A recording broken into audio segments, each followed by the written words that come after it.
আজকে আমরা যে ইমেজটা ওপেন করেছি এই ইমেজে কিছু হার্শ শ্যাডো আমরা দেখতে পাচ্ছি।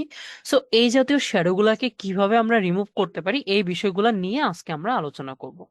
তো ফার্স্ট অফ অল আমি কি করব, আমাদের যে লেয়ার প্যানেলটা আছে লেয়ার প্যানেলে এসে ঠিক এই যে যে অপশনটা আছে এই অপশনের উপর একটা ক্লিক করে এদিক থেকে কার্ভস নামে যে অপশনটা আছে এই কার্ভস এর উপর আমরা একটা ক্লিক করব।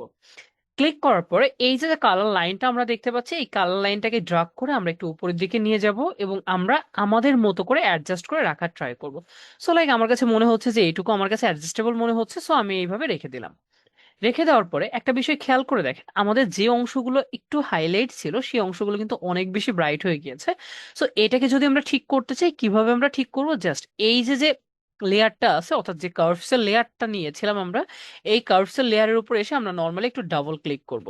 সো যখন আমরা ডাবল ক্লিক করব, ডাবল ক্লিক করলে দেখেন আমাদের লেয়ার স্টাইলটা এখানে ওপেন হচ্ছে এবং এইখানে আন্ডারলাইং যে লেয়ারটা আছে এই আন্ডারলাইং লেয়ারের এই ডান পাশে যে কালার স্টপটা আছে আমরা যদি কিবোর্ড থেকে অল্ট চেপে ধরে জাস্ট এখানে একটা ক্লিক করি, ক্লিক করলে দেখেন এটা ডিভাইডেড হয়ে যায়। যখন এটা ডিভাইডেড হলো আমরা সিম্পলি ভাবে এই যে যে পয়েন্ট আছে এই পয়েন্টটাকে ড্রগ করে একটু লেফট সাইডের দিকে যখন নিয়ে আসবো দেখেন এটা অ্যাডজাস্টেবল হয়ে যাবে। এন্ড আমি ওকে প্রেস করে দিলাম, দেখেন এটা কিন্তু অ্যাডজাস্ট হয়ে গিয়েছে। এখন এই যে যে ইফেক্টটা আছে এই ইফেক্টটা যদি আমি এইখানে জাস্ট অ্যাপ্লাই করতে চাই তাহলে কিভাবে অ্যাপ্লাই করব, নর্মালি এই যে যে থামলাইনটা অর্থাৎ অর্থাৎ এই যে যে থামলাইনটা আছে এই থামলাইনের উপরে আমরা ক্লিক করব অ্যান্ড কিবোর্ড থেকে কন্ট্রোল আই প্রেস করব। যখন আমরা কন্ট্রোল আই প্রেস করব এটা কিন্তু ইনভার্ট হয়ে যাবে এবং আমাদের মাস্কিং থামলাইনটা ব্ল্যাক হয়ে গেল। যখন এটা ব্ল্যাক হলো স্বাভাবিকভাবে এখানে ব্ল্যাক মানে কি আমাদের ফরগ্রাউন্ডটা হোয়াইট থাকবে।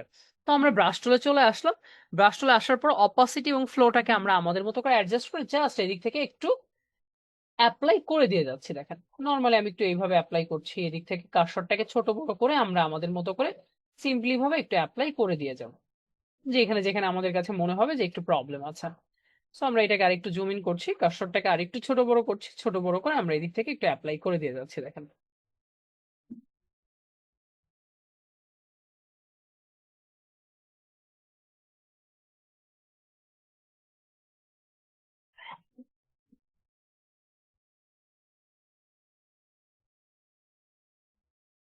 ওকে, আমাদের কিন্তু দেখেন অনেকটা ব্রাইট হয়ে গেছে। আমরা যদি V4 এবং আফটারটা দেখি তাহলে বুঝতে পারবেন, দেখেন অনেকটা কিন্তু ব্রাইট অলরেডি হয়ে গিয়েছে।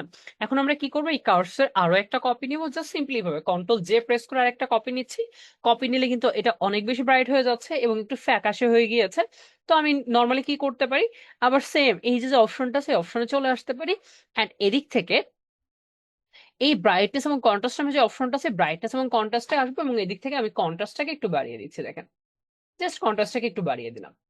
এখন এই যে যে ইফেক্টটা আছে ইফেক্টটা শুধুমাত্র যদি আমি এই সাইডে অ্যাপ্লাই করতে চাই তাহলে কি করবো, সেম প্রসেস, জাস্ট আমাদের মাস্কিং থামলাইনে আসবো এবং কন্ট্রোল আই প্রেস করে ইনভার্ট করে দেবো। ইনভার্ট করে দেওয়ার পরে সেম ভাবে আমরা ব্রাশ চলে আসবো, অপাসিটিটাকে আমরা আমাদের মতো করে অ্যাডজাস্ট করবো, কার্সরটাকে ছোট বড় করে জাস্ট এদিক থেকে আমরা একটু অ্যাপ্লাই করবো।